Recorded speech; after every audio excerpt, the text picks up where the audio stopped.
Today's short thought from God's Word is taken from Matthew chapter 16, verse 18. Let me read to you the verse. It says, this is Jesus speaking to his disciples.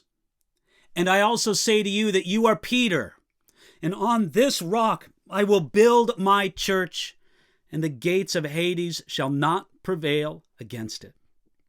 The dramatic statement of Jesus, quoted above, was made at Caesarea Philippi.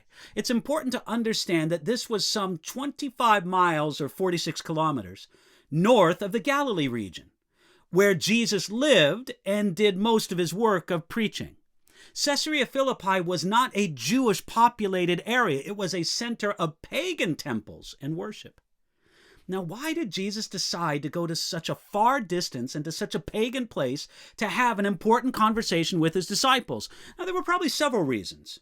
One was that this came during a season when the crowds pressed in on Jesus more and more. He and his disciples were probably happy to get away to a place where Jesus was not known as much, and they could rest a bit.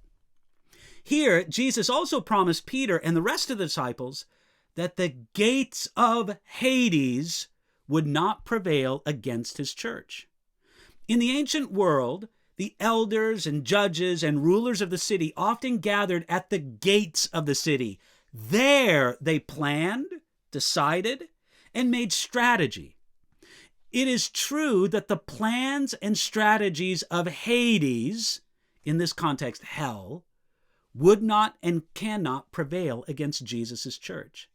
Yet, considering the specific place Jesus chose to make this important statement, I want you to consider an additional aspect to this.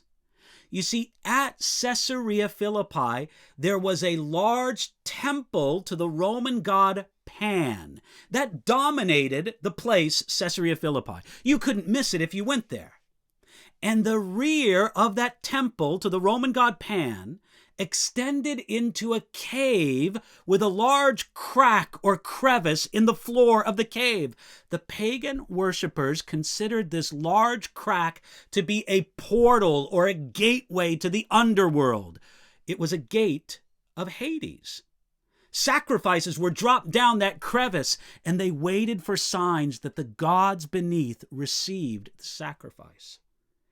Therefore, when Jesus said that the gates of Hades would not prevail against his church, one sense of it was to challenge the paganism of the Roman and Gentile world.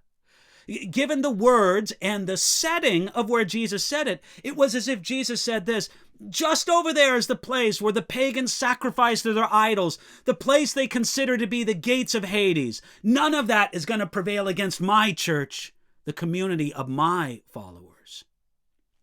You see, up to that point, the disciples mostly saw Jesus and his work as something among the Jewish people, and they thought about it that way for a good reason. Yet here Jesus must have surprised them by challenging not only the old wineskin of Judaism of his day, but even the vast pagan world.